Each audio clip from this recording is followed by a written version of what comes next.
Great. Thank you. Thanks for inviting me. It's really nice to be here. So today I'm going to talk about how toddlers can think for themselves. And I think within an education context, this might not be big news, but for developmental psychologists, this is quite divisive. Some people just think everything's social learning, which I'll be talking about. So for decades and decades in developmental psychology, it's all been about how toddlers, and not just toddlers, adults as well, learn from other people, social learning. And we know that, for instance, from about 15, 18 months, toddlers will imitate an intended action. So if you try to, for instance, I don't know, put the bead thing in that cup and you miss, toddlers will actually correct it. They'll imitate strange actions. So if you turn on this light box with your head, toddlers will do that too. They'll hit it with their head rather than their hand, which would be much easier. Kids will over-imitate even if it's not necessary. So here we've got this puzzle box. It's clear. There's a prize in here, and the experimenter will poke a stick in the top and then poke it in the front to get a prize. Now, chimpanzees just ignore the top bit and go straight for the prize. But children up to 3 years will faithfully copy this, and they do this kind of extra step just because the adult did it. So young kids, we know robustly that they love to copy. This is a great way for them to learn. So I'm not saying this is not the case. But I think for decades, a lot of developmental psychology has forgotten that actually, at some point in our lives, we have to think for ourselves. If you're an academic, if you're doing a PhD or a line of research, just copying someone else's paper is probably not the best thing to do. You have to come up with your own ideas, your own designs, your own writing. And so at some point, we're making this shift to not just copying, but thinking up our own ideas. And this is actually really important for humans for theories of cultural evolution. So linking culture to the same idea of biological evolution, people like Alex Massoudi and Mike Tomasello have suggested that social learning is a lot like replication. So it's really important that once something's invented, that other people do it too. Because if I invent something and it goes nowhere, that's not really culture. That's just me doing something, right? But if the whole culture just did the same thing over and over and over again, that's not really evolution. And that's where you need variation, or what you might call, in the cultural sense, innovation. So the reason we have nice big buildings and computers and everything else, that wasn't a product of copying over the years. It's probably a product of maybe coming up with new ideas, changing things, and so on. So it's really this bit that, in toddlers, hasn't really been investigated that much in developmental psychology. So I guess questions I've been asking is, do they just socially learn, or can they be independent thinkers as well, learn independently? And we're going to look at 3 different strands of research. So one is, can they make up their own jokes? Can they make up their own acts of pretending? And can young children do what is called divergent thinking? So this is just generating lots of different ideas. It's a type of creative thought. What do we even know about humor in toddlers? Not loads, but my past research found that at 15 months, infants seem to be able to match up humorous cues to humorous actions. So if I am talking normally and then I start stroking a cat, kids look about a normal amount of time. If I start stroking the cat on my head, they look a lot longer because it's unexpected. If I do the reverse, if I give humorous cues and then I start stroking a cat on my head, they actually look at that less long than stroking the cat because they're probably thinking, where's the joke? So they understand something about humor and cues and how that all works at 15 months. We also know that by 2 years, toddlers will copy weird actions like putting a hat over your eyes if you cue it with laughter. And they'll correct the same wrong action if you say something like whoops. So they can distinguish when you mean to joke and when you make a mistake. And there's also other research by Gina Moreau coming out that infants are understanding humor even in the first year, responding appropriately to strange acts by smiling at them, things like that. But a lot of this, a lot of the research that there has been, there's not loads of research on humor in early development, but the research that there has been about how do toddlers and infants respond to other people? What do they understand about other people's humor? Do they copy other people's humor? Things like that. But there hasn't really been much about what they do themselves. Can they make up jokes? Do they make jokes? What's going on there? So we know from observations and parent reports that it seems that 2-year-olds are inventing jokes. So before 2 years, most parents would say that their kids are just copying them, and they're doing this even before a year. But by 2 years, they're like making up their own ideas.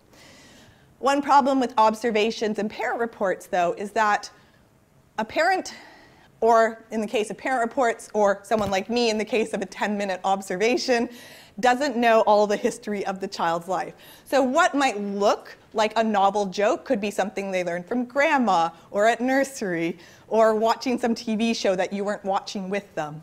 And so it's very hard to know. I mean, probably they're making up these jokes, but unless you've recorded everything the child's ever witnessed, you don't know for sure that these are inventions. And so that's why we have brought in an experimental paradigm to see if we can capture in an experiment what we're seeing in observations, what we think are novel jokes, and what parents are reporting.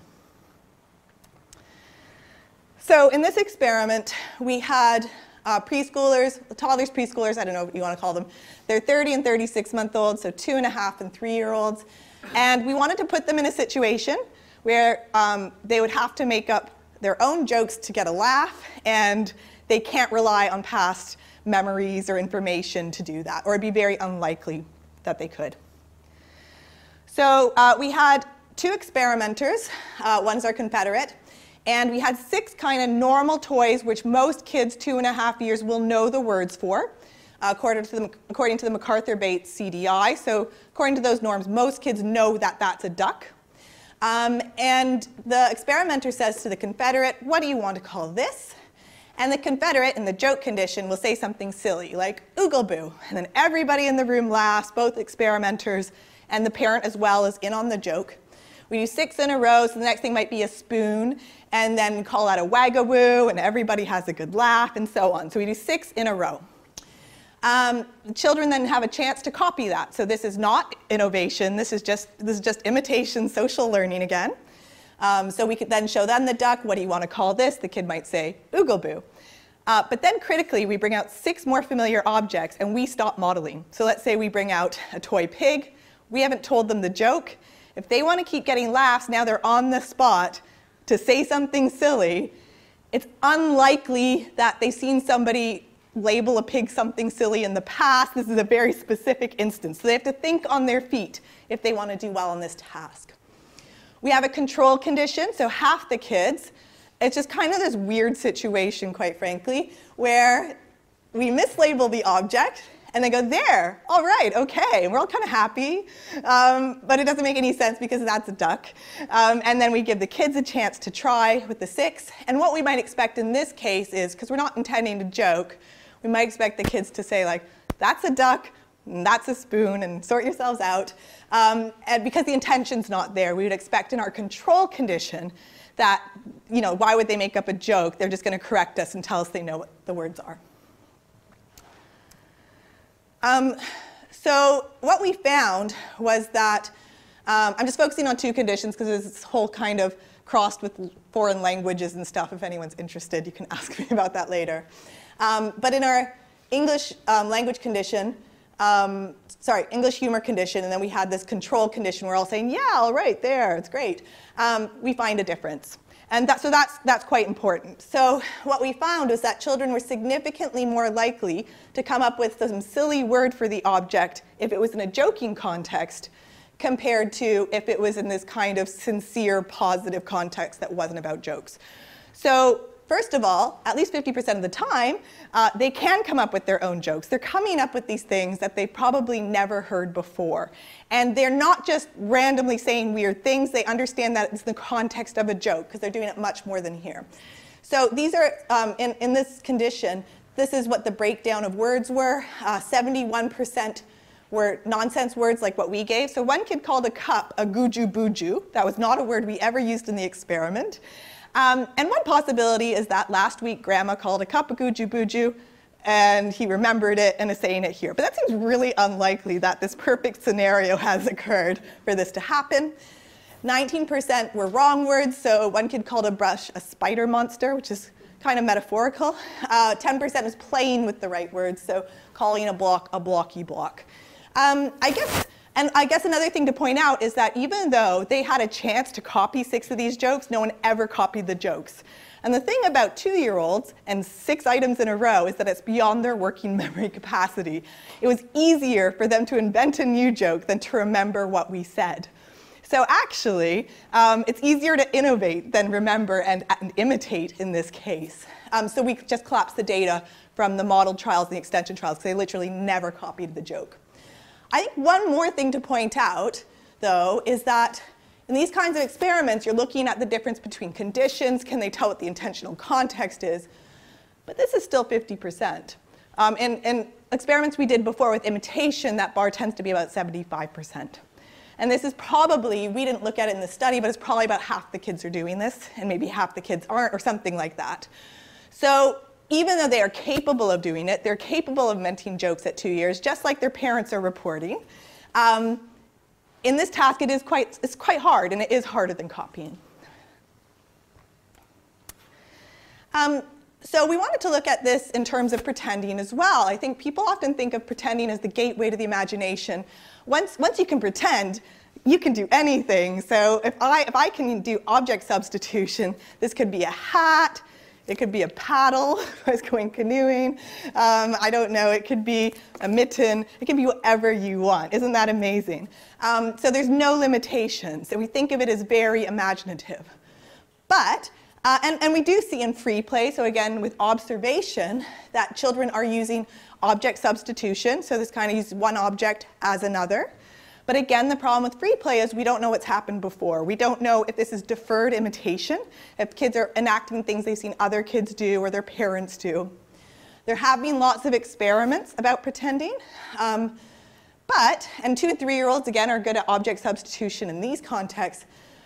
But they basically tend to be imitation tasks. So I say, oh, it's a hat. And then, can you do it? Can you pretend? And they put it on their head, and it's a hat. But that's important, and I'm sure they learn a lot of pretending from other people, but that's not really imaginative from the child's point of view if they're just copying you.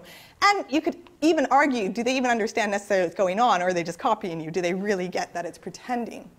The other thing that happens in a lot of these experiments is using direct instructions. You might not show them what to do, but in one probably quite well-known study by Harris Kavanaugh, is a whole monograph following kids with lots of experiments, is they don't use imitation, but they use direct instruction. So show me how you stir Teddy's tea with the spoon. They give them a cup and a stick.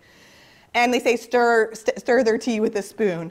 Well, even without imagining richly that there's tea and everything else, you've just been told to stir, and there's a stick in a cup.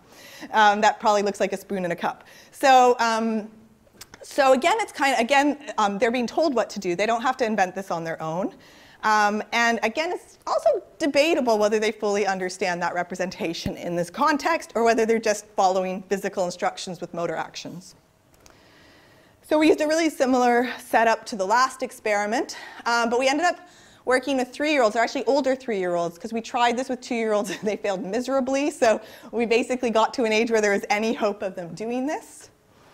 And to remind you, kids are showing object substitution from 2 years in free play and stuff, but just, I guess, to contrast it with our findings, even younger 3-year-olds are not great at, in our experiment, coming up with their own pretending. So, again, we have model phase and then extension phase. So in the model phase, they can just copy, just like has happened with lots of experiments. So the experiment says, let's pretend that the hairbrush is this. And then they whack the hairbrush on the table. They smile, they make a sound effect, bang, bang, bang, make lots of eye contact. So these things are things that we know that parents do when they're pretending with their kids. So we wanted to make it kind of more naturalistic as it can be in an experiment. And then there, you see, I was pretending it was this, giving lots and lots of clear information that we're pretending. And then they have a chance, and they've got the hairbrush. They might brush their hair if they don't know what's going on, or they might start banging it on the table. But that's not innovation yet. That's not coming up with their own ideas. So we do 4 trials like that, and then we have 4 trials where we stop showing them what to do. So we've given them the idea of the task, but now we're not going to show them. They have to figure it out on their own. So now can you try and pretend, what could you pretend it is? So we give them the shaker, We show them a picture of a shaker and a pen. And this is like to just kind of make it a bit easier for them to generate an idea. We're giving them something very clear to use if they want to. So they could shake it, because that's what you do with a shaker. Or you could start writing. They could also do something else, but I don't think they really did. I think if they ever pretended, they just went with the other object that was there. And we have not shown them this. Okay? And we don't point to the pen or anything like that. They kind of have to infer this. Again, we have a control condition for half the children. Let's try and use the hairbrush like this, but this time we have this person who's just kind of incompetent. And they start banging on the table, and they pointed at the hairbrush this time, banging on the table. They're confused, there's no sound effect, there's less eye contact. And they say, whoops, I did it wrong. I was not using it like this. Give the children a chance. And what we'd expect is if they understand the difference between pretending and trying, they should, in this case, just start brushing their hair. They shouldn't be banging it on the table. If they're just blindly copying the whole time, then maybe they will just bang it on the table, and maybe they just don't even understand what the pretending's about. And the extension trial, show them the shaker, show them the pictures. Can you try and use it? How would you use it? And we might expect this time they'll just shake it, because they understand the intention is just to do normal stuff. Okay. And so here's what we found. White bar is is the pretend condition. So we've used words like pretend, eye contact, sound effects, pointed at the pretend object. And this dotty bar is the trying condition, so where the person's kind of acting weirdly and incompetently. And again, what's first of all important is this difference. So what we find is that when children have a chance to copy, they copy about 70% of the time in the pretend condition compared to about 30% when it's trying. So they can tell the difference in these contexts. They're very happy to copy pretending. And it's not that they're blindly copying. They understand that you just do that when it's pretending. Now we have the same pattern in our extension trials where now they've not seen anything. They have to come up with the idea on their own. So again, they're understanding the difference between conditions. They're not just blindly using one object as the other. But again, I want you to notice that this has really dropped. This is about 40% now. And it was about roughly half the kids who actually ever generated any novel pretending.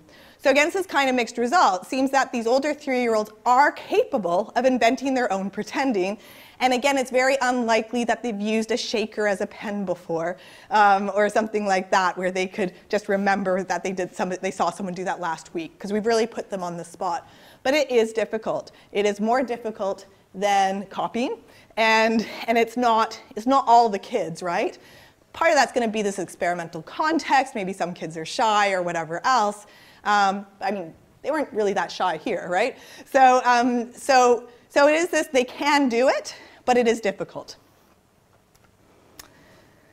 So now we're going to be moving on for the rest of the talk to look at divergent thinking. And this is something that might be underpinning what's going on in the other studies, although I think actually we found it probably doesn't. And this is this general idea that you can generate several ideas within a problem space. Divergent thinking is being studied since the 50s. Loads and loads of studies with adults and with children from 3 years upwards over the decades. One of the original tests is the Wallach and Cogan test of creativity, which people use as young as 4 years. And there's an instances test. So you can have audience participation. What are things you can think of that are round? Any ideas? Pebbles. Sorry? Pebbles. Pebbles, great. Anything else? Ball? Huh? Marble, great. Sorry? The moon? Yeah, so that's a divergent thinking score of 4 different things. Now if you just kept saying ball, ball, ball, ball, you'd get a score of 1. If you said ball, knife, computer, you'd probably get a score of 1. So basically you have to come up with lots of different ideas, but they still have to fit the question, right? Pattern meaning test. What could that picture be? Any ideas? Sun? Okay. Explosion. An explosion? Yeah. Sorry? An open book, yeah. Hedgehog. Hedgehog, and what was the other one? Yeah, the porcupine, yeah. Okay, so same idea, but using a picture, okay? Now, the problem with this is that you're going less than 4 years. kids under 4 years, they're not that verbal.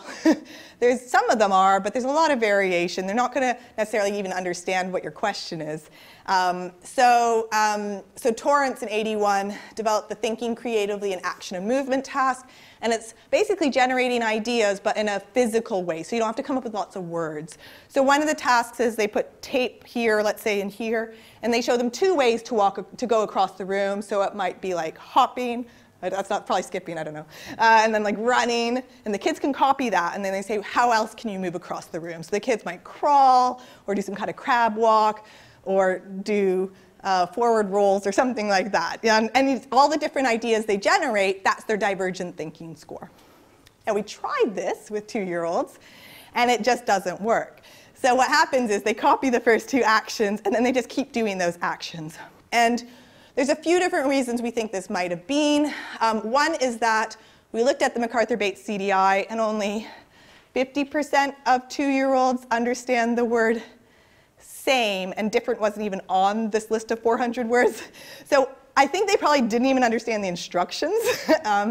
Another possibility is their inhibitory control is really bad. They can't stop themselves from doing something right in front of them. So maybe once you showed them something, they just have to keep doing it. But they just can't, they're not going to stop and do something else. They're like, OK, I just have to run across. That's what they showed me. So that's another possibility. So my PhD student, Simone Vandenberg, oh, I've left off part of her name there, and I, but really mostly her, developed the unusual box test. So we're trying to get away from the verbal demands, get away from the inhibitory control demands, and come up with a test where kids could just explore, generate lots of ideas, don't have to understand representation or anything else, and see if they can think divergently. Because up to this point, we just don't know if kids under 3 could. There's no way to capture that. So this task, it's got a hole, some stairs, some room here. We've got these rings, ledges, strings. And so there's all these different bits. We put it on a turntable to make it easier for the kids to get to the different sides of the box. And we just give them strange objects, 1 at a time, for 90 seconds each. They basically come from hardware stores, pet shops, and kitchen stores. So things they wouldn't really know what they are. We wanted things that might have different affordances to get them exploring a bit more. And all we really do is give them the box, the object, and just after we've shown them the different sides, just so they realize there are different sides, and just let them play. How do we code divergent thinking? Painfully, using a spreadsheet like this. The easy part is what part of the box are they using? So maybe they're hitting in the hole, or in the square room, or on the stairs. That's usually pretty easy to identify. We also came up with a bunch of actions they might do in combination to the part of the box. So jumping, which is actually very similar to walking. I'd like to collapse those. Hitting it, just touching the box, turning things on the box, all these kinds of things. And that gets a bit harder to code. And you just watch the video, and you wait till they do something, and then you put a 1 where it crosses. And at least once you've done that, if they do it again, you can ignore it. Because we don't care how many times they do it. We just care about how many different action box area combinations they come up with. And our little spreadsheet gives us a number, so we don't even have to count ourselves over here. And that's their divergent thinking score. So I'll show you a video of what this looks like when a kid's playing. So here I'd probably guide through hole, so she gets 1 point. Turn the box, gets another point. Drops it on the stairs, gets a 3rd point. Okay? Okay. So how do we know this is divergent thinking versus random? So there was a couple of things we did. We do have in 3- and 4-year-olds, certainly in 3-year-olds we had the TCAM measure. And in 4-year-olds at least, we have the Wallach and Cogan we can compare it with. And what we can do is see, are they getting similar results in our test as the other ones? But we don't want to stop there, because then we just have another measure that you can use with kids over 2. So we tested 1- and 2-year-olds using test, retest reliability. There are no other tests to compare it to. So we just see, do they get similar scores at time 1 and then 2 weeks later at time 2. And do they engage with it? Are they just sitting there doing nothing? Is the average score 1? Is anything happening? So these are the 3- and 4-year-olds. They came up with, on average, 24 different action box area combinations. So they are It's over 7.5 minutes. So they are coming up with lots of ideas. And we see this is an individual differences measure. We're seeing a lot of differences here. So one kid's come up with 8 combinations, another one's 34. So that's, I think, 4 times as many action box area combinations. So that's good. But does it correlate with the other tasks? It correlates very well with the instances task. This is controlling for age. So that is how many things are round. It controls very well with the TCAM. I mean, 0.6, these are very different tests. This one's verbal, and it's correlating with our just like explore an object one. This one you might expect to correlate better because it's more action-based. But they're very different tasks, and they're correlating very well.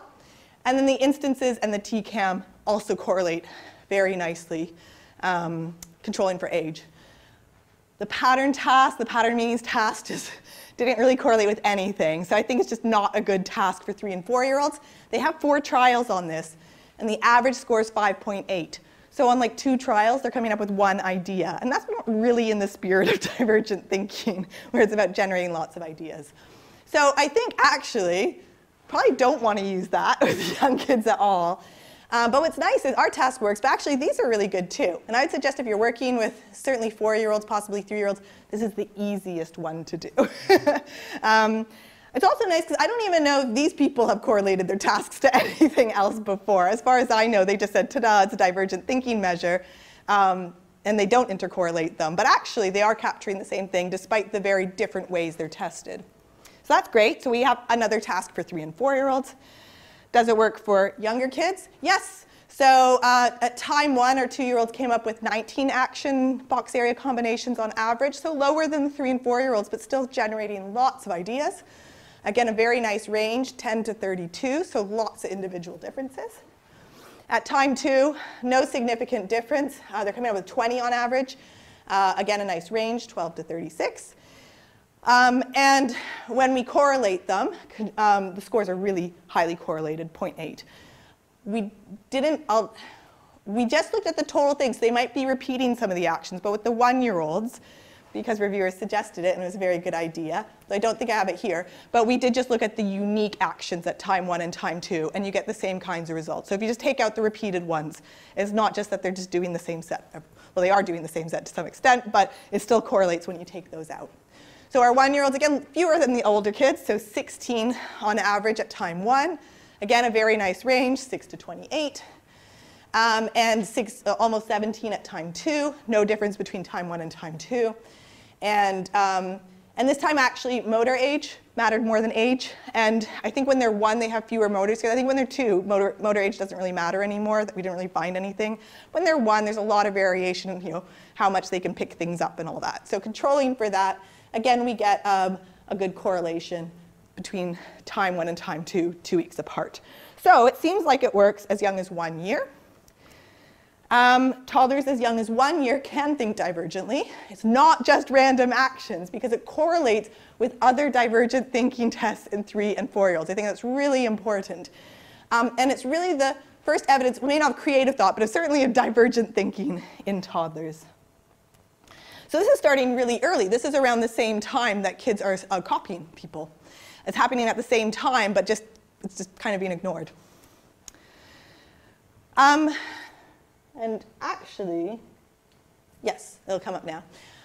So I've kind of polarized social learning and independent thought like they're these 2 different things. And I think a lot of people conceptualize that. There are computational models that suggest that you're either an innovator or an imitator. We must be different types of people. But actually, in the first 2 experiments I showed you with the joking and pretending, we kind of got them to innovate based on social, like modeling something in the first place, right? Like if we'd just gone to the innovation trials and said, joke, here's a duck. I'm guessing most kids, I'm guessing that 50% of kids were not going to start saying gooju booju, right? So we actually did some kind of social learning within that, and they used that to extrapolate and come up with their own thoughts. So the question here is, actually, could divergent thinking be socially learned? Does it have to be completely independent, or is this kind of rotating, iterating process? Now, there's research by some people which says no. If you show kids what to do, they will stop exploring. And in these kinds of experiments, they'll have In this case, a puzzle box. In this case, like a fun toy where you like press a button and the light comes on or makes a sound or something like that. And if you just let them explore, they'll come up with lots of ideas. If you show them, if you press the button first, or you put a stick in the slot first or something like that, the kids will just do that and only that, and they don't explore anymore. So that would suggest, you know, if you're going to show them what to do, they're going to stop exploring. But in research with adults, well, I talked about joking and pretending, but also research with adults, if adults do a divergent thinking test in a group first and then do another divergent thinking test on their own, they come up with way more ideas. So there's something about learning from the group, maybe how to think divergently or the kinds of ideas they can generate, so it's actually beneficial. If you see good examples of creativity from other people, again, you come up with better creative solutions yourself.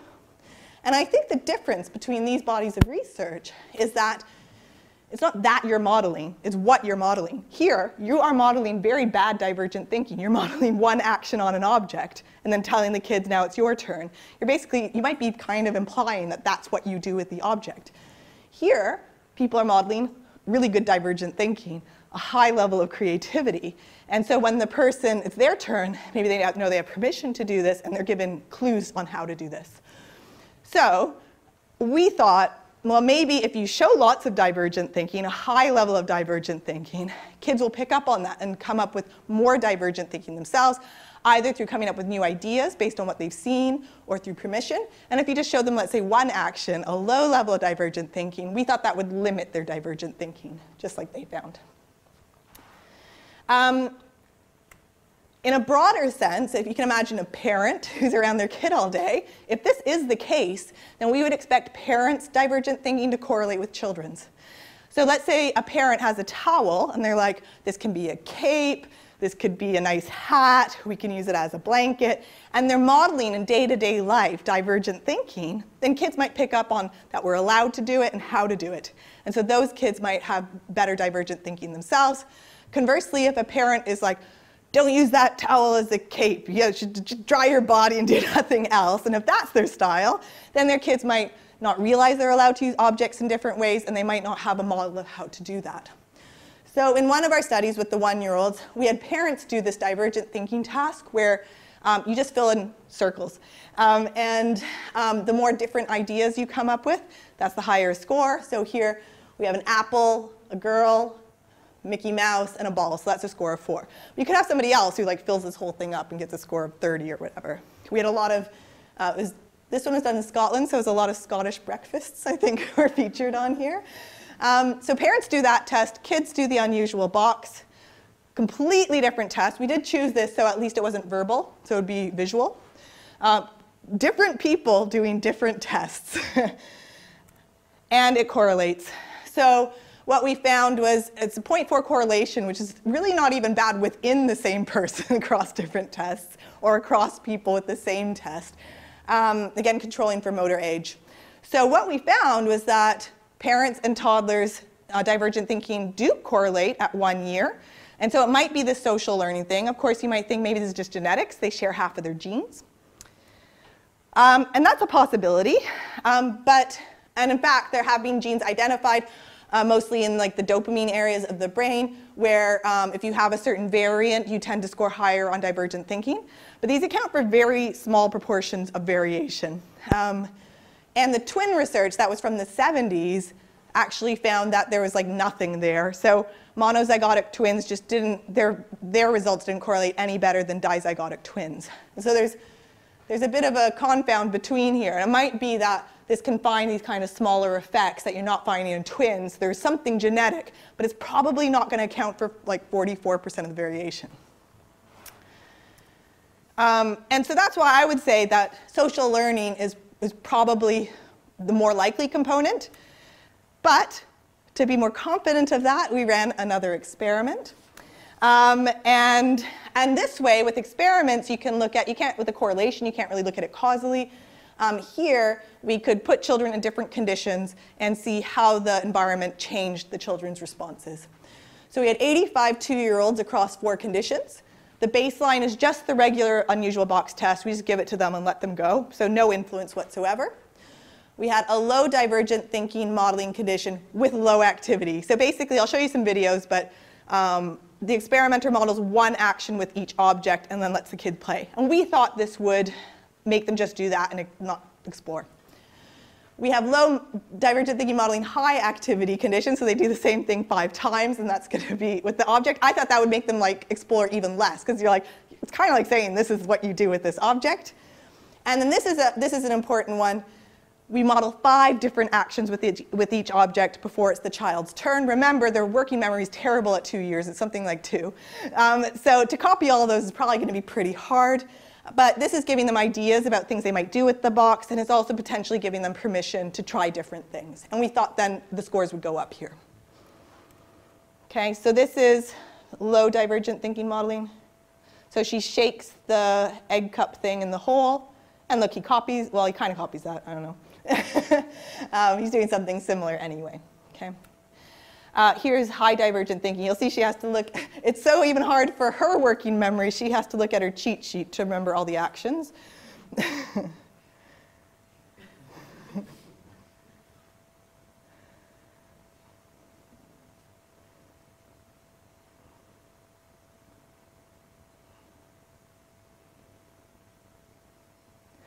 So really highlighting lots of different features of the box, lots of different actions. And just showing, so here she's just copying the last one at this point, right? So what happens, this is our baseline. Kids came up with 20 different action box combinations, which is the same as in our original study. Here is basically where they show one action, and it goes down a little bit to 18, but it's not significantly different. So actually, it didn't negatively impact it like past research. They just kept exploring, and I think that might just be the function of the design of the box. There were no flashing lights, there was no prize, and they have a minute and a half. So, you know, maybe in that kind of constraint, they think, okay, it's not just social learning. When we showed the same action 5 times, same as here, about 20. But where we did find a significant difference was in our high divergent thinking. So we're modeling 5 different actions per object, 5 objects, that's 25 across the study. These don't include the ones they copied. So in fact, they have a penalty. They can't even get points for 25 of the actions, whereas they could get them here. But they come up with, on average, about 24 compared to 20. That's like a 20% increase. So by showing them lots of different things to do with this object, it's not that they're just blindly copying that and they stop doing other actions on their own. They actually come up with more ideas. And it might be permission. It might be that they're like, oh, there's strings over there that person's highlighted, and I'll do something different with them. They copied on average, I think, about 4 actions in this condition, about 1 in each of these. So they weren't even copying that much. They had 25 actions they could copy, and they're copying about 4 of them. So it really seems that in using this box, kids they're quite keen in general to think independently. But social learning doesn't diminish their response. It increases their independent thought. So they can learn to do that. So modeling a low level of divergent thinking had no effect. They explored just as much as if they saw nothing at all. Modeling a high level of divergent thinking increased their own divergent thinking, even though they were penalized, even if they would have come up with some of those actions they saw on their own, we took those points away. And so children might be picking up on the intention to explore or permission or learning about the object's features and affordances. And I would say this could explain the correlation between parents and toddlers as a bigger effect size than what we see in the genetics research. And I also think that in future, this might be a possible divergent thinking intervention. So one of the goals across the curriculum in England is creativity, getting kids to think independently. This might be one way of encouraging it. I mean, you have to do a larger scale study with controls and all these kinds of things, but this might be in different contexts, not just with a box, but with literature, with math, with anything else. Maybe you could do something like that. So, I don't know how much time I've left, but I'm getting to the end. I'll just tell you a little bit about current research going on in my lab, but it's kind of unfinished stuff or just getting submitted. My former PhD student, Birsu Kandemirsi, is interested in creativity, and originally she was really interested in terms of touch screens and creativity. Apparently, if you use a touch screen to do a creativity task, you don't do it any differently than if it's not on a touch screen. But the interesting thing came out was that when kids work in pairs, They show higher divergent thinking scores, higher creativity scores using another measure as well than when they're working on their own. This is across both the UK and Turkey, and it's across both drawing and storytelling, so different forms of creativity. And so again, it gets at this idea that social learning might be important. So for the drawing task and the other task, the drawing task, they have one pencil, so it's not like they're both drawing. They have to take turns, but together they're coming up with more ideas. I also have one that's going to probably be in prep forever because it's a null result and one study. But basically, we had 1 to 3-year-olds do the unusual box test and do an imitation task, and there was 0 correlation. So this idea that you're an imitator or an innovator, at least we didn't find that with these kids. There's just absolutely no relationship.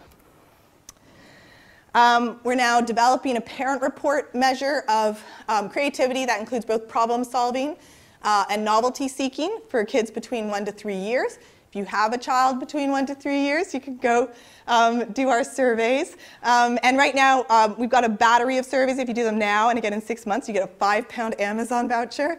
The website might come off and go back on this week for maintenance, but I think it's on right now. And so here, it's a parent report measure.